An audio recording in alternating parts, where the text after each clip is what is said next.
So now it gives me great pleasure to introduce our first speaker. Joining us this afternoon, we have Antonio Neri, CEO of Hewlett Packard Enterprise. Hi, Antonio. Hi, John. So we are talking about reimagining corporate purpose after the pandemic. Corporate purpose, of course, starts at home, and I'd like to start by looking at how the pandemic has disrupted your company and your workforce and your business. Many have felt a deep sense of alienation working from home, but also anxiety about coming back into the office. Can you talk to us a little bit about some of the biggest challenges you're facing as we come out of this? Sure, John. Well, obviously, the last 18 months or so has been very hard for everyone, not just for corporate, but for the society. And these challenges have caused permanent, lasting changes, right? So obviously now we live in an environment where many employees still working from home, many of our communities still recovering from the hardship of the global pandemic.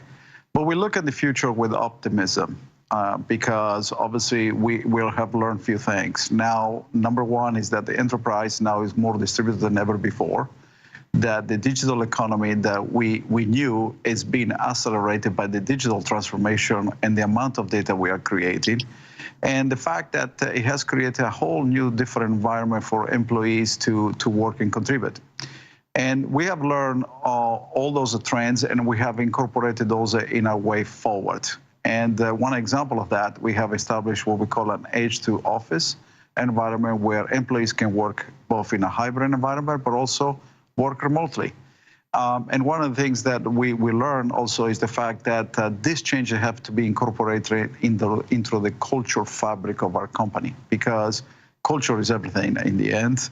And one of the biggest challenges we faced was the mental health, the need to provide more tools to our employees. It's not just the wellness of our employees, but the flexibility to do the work, whatever is best for them going forward.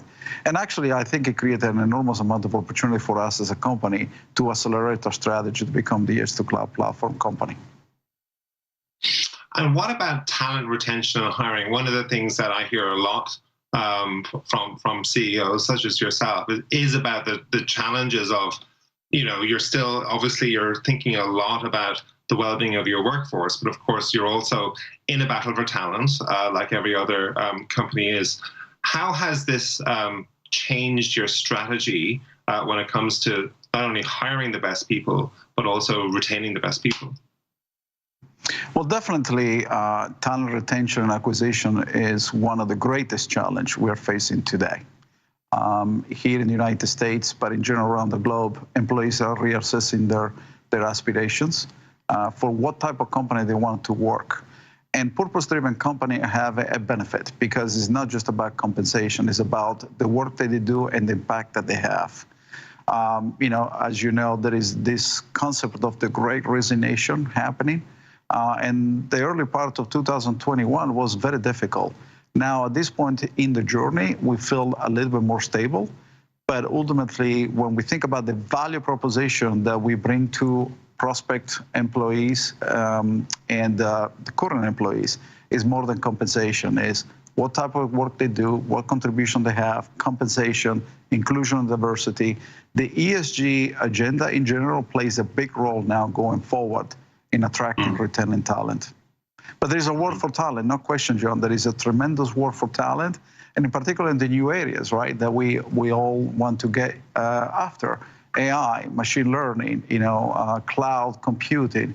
These areas are very, very, very in high demand, including cyber, obviously, which is a big topic for every customer I speak with. And you mentioned ESG. One of the big ideas of ESG, of course, is that it forces companies and executives to think of themselves not just as servants of their shareholders, but also stewards of society. It challenges executives to look outside the four walls of their companies and not just what's going on inside. And I've just spent the last 2 weeks in Glasgow at the COP Climate Change Summit. So climate change is foremost on my mind after 2 weeks there. And net zero is the mantra of many governments and companies these days. Can you tell us a little bit about HPE's plans, not only to cut its emissions footprint, but also ultimately to get to net zero? Well, I think it's important to realize that our strategy to become the edge-to-cloud platform that you can consume as a service and the ESG agenda are inextricably connected. We don't think one versus the other one. We think two together and how they're connected. When we think about sustainability, how we reduce carbon footprint, how we reduce energy consumption, how we become net zero or neutrality. And we actually think what I call it the harder way is not about achieving carbon credits. It's about doing the harder things, radical different approaches on computing and how power is consumed in the computing. If you think about the trends we see today, data is growing at a pace that computing cannot keep up. And if you think about these mega data centers called the big clouds, are going to be the largest consumer of energy by 2025. Today is 6%, but we believe we are on a journey to consume more than 20% of the energy. So we don't think, just achieving net neutrality by carbon credits, but really radically changing the architectures. And we have a commitment to become net zero by 2050. However, by 2025, we have milestones that are going to reduce our energy consumption by 30 times. And as we pivot to an as-a-service model, actually that's good for the energy consumption, the sustainability in general. It drives also the circular economy, which is good as well in terms of reclaiming assets and so forth, but also the innovation. Innovation has to be accelerated across multiple aspects of there. I'm very proud of what happened in the last 2 weeks. Definitely we made progress on the climate mandate, but there's still way more work to be done. And we're going to participate in all those forums to give our opinion and participate in any way we can in accelerating that agenda. And can you talk to us a little bit about just how, where do you see the biggest roadblocks, the biggest challenges when it comes to cutting your footprint, to net zero? I mean, some countries in the world, renewable energy is much more available perhaps than it is in other parts of the world. Obviously, in places like India and China, still using a lot of coal. Can you talk to us a little bit about, where do you see the hard yards now when it comes to getting your footprint down to zero? Yeah, I don't think it's just about using renewable energy or any other source of energy. Obviously, those are being utilized now more and more. I think it's more about accelerating the efficiency of the usage of the product, because when you look at where the waste comes from, it's not in the design of the product. It is in the usage of the product, and then after that product comes to an end of life, what we do with it.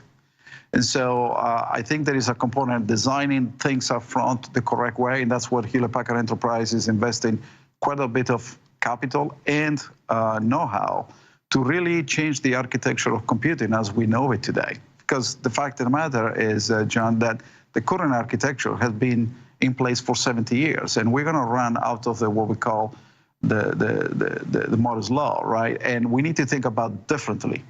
And that's why HP is thinking about in-memory computing in ways to solve those problems, where we put the data, the core of the architecture, in a non-volatile way, which means we consume 100 times less energy. But then when we run those systems over the life of the product, how we drive lower consumption. And that's why we are designing things with liquid cooling and other areas, and renewable energy is part of that as well. But in the end, we have to work hand in hand with the government to instill the right incentives, while companies like us bring the forefront the innovation that's needed going forward. And it's a whole ecosystem, it's not just one part of it.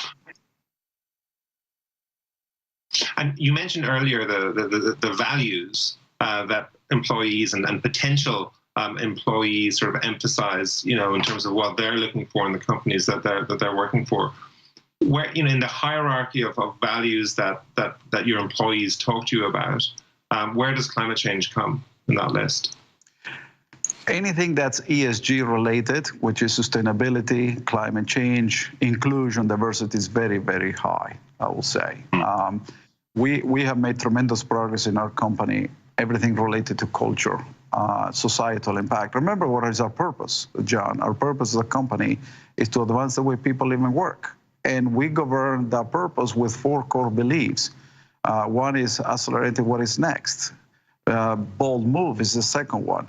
In the power, yes, we can. And the last but not least is obviously being a force for good. And the amount of time our employees devote themselves is in the millions and millions of hours to give back to the communities in their own way, and in many cases by the support that Hewlett Packard Enterprise put behind them. So when you rank in our survey, and we do a Voice of the Workforce survey every year, and we ask multiple questions, the ESG agenda comes very, very high. And as of late, obviously, inclusion and diversity are very hot topics too. And in that, we have a group of employees, more than 30, that are participating with me and my board in taking decisive actions to make progress against those as well. And on that issue of inclusion and diversity, I'll ask you sort of a difficult question, if you like. What score would you give yourself, or would you give HPE when it comes to the progress that you're making on inclusion and diversity, whether it's race or whether it's gender or other issues?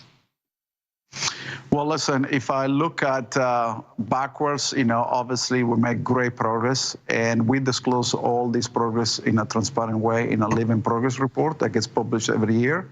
And even in 2020, despite all the challenges we went through to the global pandemic, we have raised our participation in ethnicity, in gender, and so forth. But we still have a tremendous amount of work to be done. We give myself a 5 to 6, to be honest with you. But when you look at the scores, actually you see 7, 8, 20 points, depending on the metric you're looking at, improvement. However, we have a long ways to go to make this a truly equitable organization. But we are getting good feedback from our employees so far. And when you look at ESG, I mean, clearly, we've talked about climate change, we've talked about inclusion and diversity, but increasingly hot topic in the area of ESG is governance. There's a lot of conversation, of course, about the power of big tech with the regulatory pushes all around the world. Now, although HPE isn't wrapped up in these conversations specifically, what is your view? Do you think more regulation is appropriate? And would greater regulation of the power of big tech companies be a good thing or a bad thing for others in the industry? Well, I don't think it's more regulation. It's the right regulation, and both the public and private sector have to work together hand in hand. You see, we live in a remarkable time where innovation is moving at lightning speed. I've never seen it this way. I mean, in the last 3 to 5 years, we saw an acceleration innovation across multiple things. AI, machine learning, obviously cloud computing. But the point is that the government have a challenge keeping up with this innovation, and therefore putting more regulation is not going to stop that innovation. However, the private sector has the responsibility to come to the table and highlight proactively what sort of challenges we're going to live going forward, and together figure out what is the right regulation to govern businesses, but ultimately to advance that innovation in a societal way. And one of the concept I heard from one of my employees the other way is the investment on social return, if you will, right? And so I don't think it's more regulation, it's more about the right regulation. From the corporate governance perspective, the one thing I'm really proud about my board, and we get high marks for that, is we are one of the most diverse corporate boards in America. In fact, 40+% of our board is diverse, whether it's ethnicity or gender. And my goal is to get to 50-50 soon. But that said, that board has the oversight on corporate social responsibility, and in our engagements with our shareholders, which we do every year, this is becoming a more important topic in our discussion, because investors not just want to invest in companies with higher growth, but growth that have social return on that investment. Now, of course, we live in a very increasingly culturally charged time where society, and especially in the US, is becoming more and more polarized around issues such as race, gender, abortion rights, and many, many other issues. You, of course, recently moved your headquarters to Houston, where the recent swerve to the right on abortion, voting restrictions, and vaccine mandates has unsettled many people. Now, as we've discussed in this conversation, you're not just a leader of a company, you're also a leader in the community. Can you talk to us about how do you navigate these issues? Do you see a value in pinning your colors to the mast on an issue such as abortion rights? And what are the pros and cons of doing that? Well, listen, when you are the CEO of a company like Hewlett Packard Enterprise, you have a big responsibility, and your employees are always looking at you, what position you take and what stance you take.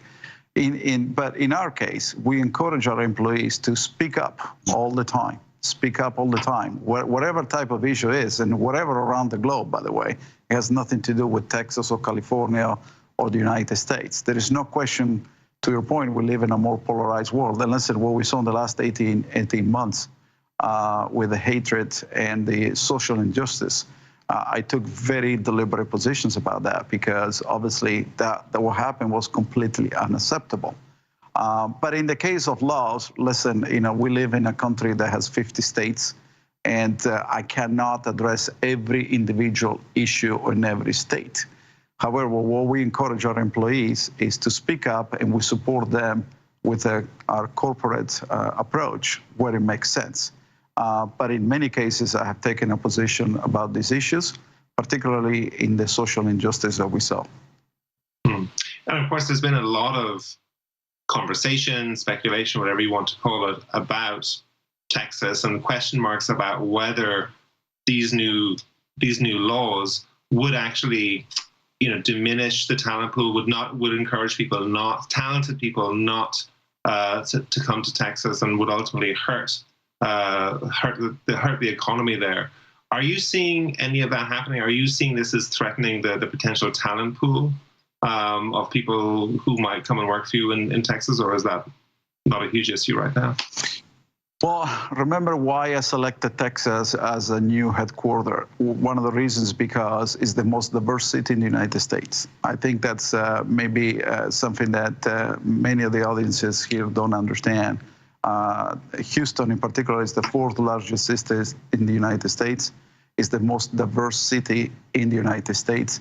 Has fantastic college, university system, close to what we do. Is an ability to attract and retain talent, particularly the early entry talent, and the ability to do business in a more progressive way. So for me, I get the best of both worlds, because obviously in California, I have an amazing site, which is thought leadership, thinking about future innovation. And here on the corporate headquarters, I get both future innovation, but also the corporate functions that allow us to proceed on a daily basis. The economy in Texas is very vibrant, it's growing, and I have not seen any evidence of any impact. However, people have to make choices, right? That's obvious.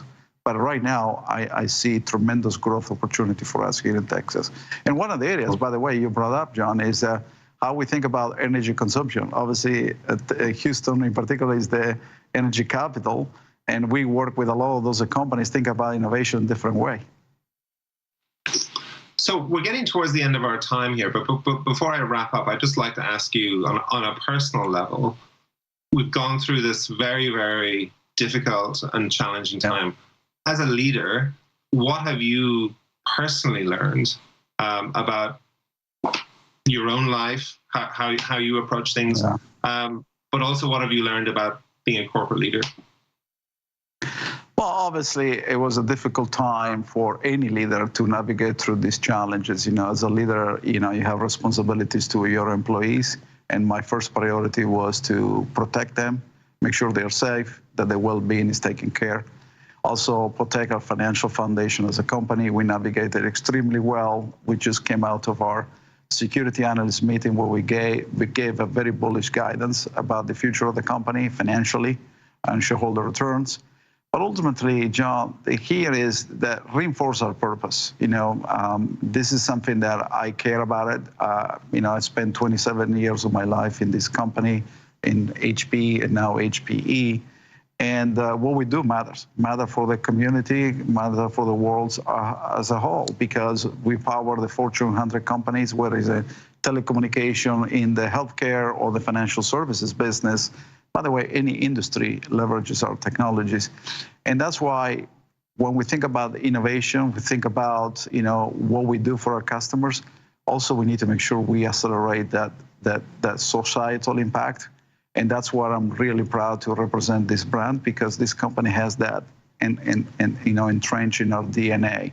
And that's why, as a CEO, one of the biggest things you can do is not only planning succession, but also is having that impact from the culture perspective. And that's something I'm really proud of it. But listen, we live in a digital economy, and one of the areas I'm really concerned about it, honestly, is to create a digital divide.